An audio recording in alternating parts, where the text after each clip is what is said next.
Yeah, I had just been exposed to Adam Curtis. I don't live in the UK, obviously. Maybe I would know of him. He's made a new documentary series that a lot of people have been talking about. Different sides of the political spectrum, because his documentaries are really about just ideas and the nature of power and how it manifests itself. Different theories in power. Really the theme of are people really in control, and are they responsible enough to control their destiny, say run a society in the nature of a democracy, or is it really a better idea to have technocrats, plutocrats, industrialists helping to herd people, almost like sheep, or maybe not 100% followers, but they have their autonomy, but they can be guided. So he basically walks through history. He has documentaries on different subjects, but these themes seem to run across all of them. I just kind of binge watch a bunch of them, and I find them to be very interesting.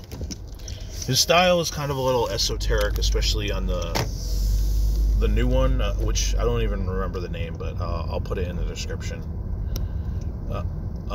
It's something like Caught Up With You or something like this.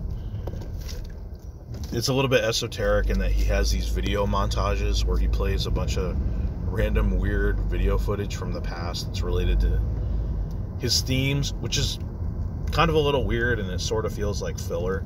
It's like, okay, you could have spent that 2 to 3 minutes talking about something insightful instead of playing these videos. But I don't know, I kind of like it. But it is sort of a little filler.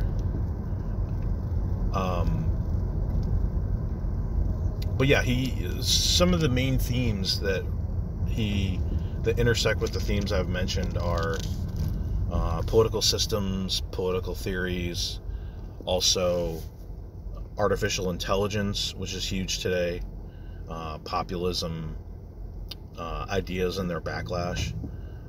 But I just pulled up this webpage, which you could easily find on Google, has some of his best documentaries. He comes to conclusions. He's a journalist, right? He's a documentarian. He's presenting his ideas and his interpretation. But even if you don't agree with it, it at least makes you consider his ideas and his insights and his questions. And I've seen people from across the political spectrum, even like third positionists, admire this most recent documentary, because I think people from across the political spectrum have the same criticisms of society, and they have different ideas about how to solve these problems, whether it be social alienation, conflict, foreign policy. Everybody is interested in these ideas to a certain degree. So yeah, I've been binge watching. The most recent one I'm watching is about Silicon Valley and artificial intelligence. So I just started that. I think it's a little bit older, but it looks really interesting. I want to say it's from like 2007, 2010, which seems like a while ago now, especially as it relates to technology. But they're really good. I want to say the most similar documentaries would be made by Earl Morris, who made a good documentary about McNamara and the foreign policy there. It's a little bit esoteric and kind of weird like that guy, but at the same time totally different. So yeah, if you get time to kill, I would recommend watching the most recent one first, or I think his most famous one is Hypernormalization from 2016, which probably best lays out kind of his worldview and criticism. But all of his videos that I've seen have been really interesting. People have been talking about it on Twitter. Basically kind of a summary as he's gone through history. We evolved from a mass democracy. Then came the consumer age, maybe that kind of peaked in the 20s. Well, it didn't peak, but it kind of really got off the ground around the 20s. And that was kind of the philosophy that dominated then. You know, people could be independent consumers. Obviously, that crashed with the Depression, which created its own backlash and reaction in the form of, well, obviously, fascism, before then communism, but also the New Deal in the United States. How people rebelled against this consumer culture, this kind of mass consumer culture where everyone drove the same car, wore the same clothes, was very similar, into being a more individualized culture. And how politicians responded to this.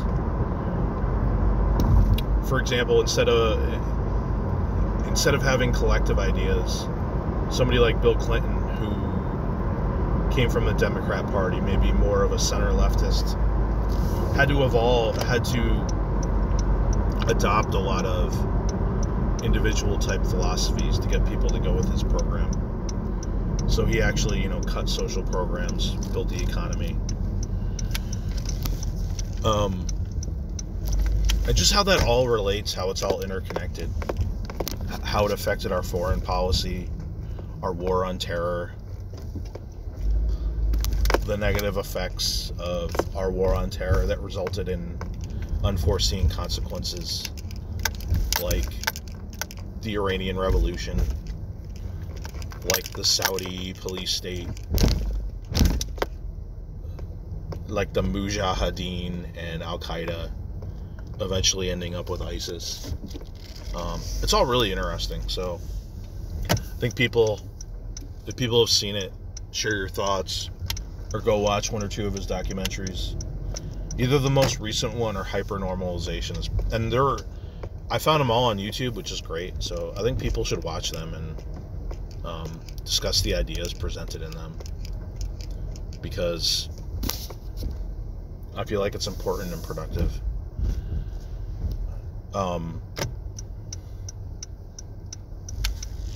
But I guess I gotta go in a second, but I guess I'll say the ups and downs of, say, Western society. I think overall it's moved in the right directions with plenty of fuck-ups, like the invasion of Iraq or something like this. But I think documentaries that ask real questions are important to help us evaluate the direction we're moving in, the direction we have moved in, so that we can better move forward in the future. Because despite our weaknesses, I think Western philosophy, our systems, our political systems, just the way we live, is more is better than Eastern philosophies,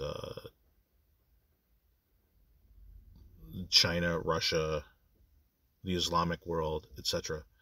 But still, I think we fuck plenty of things up, so we need to think critically. That's all. Thanks for sticking with me. I'm just rambling in my car. But everyone have a good day.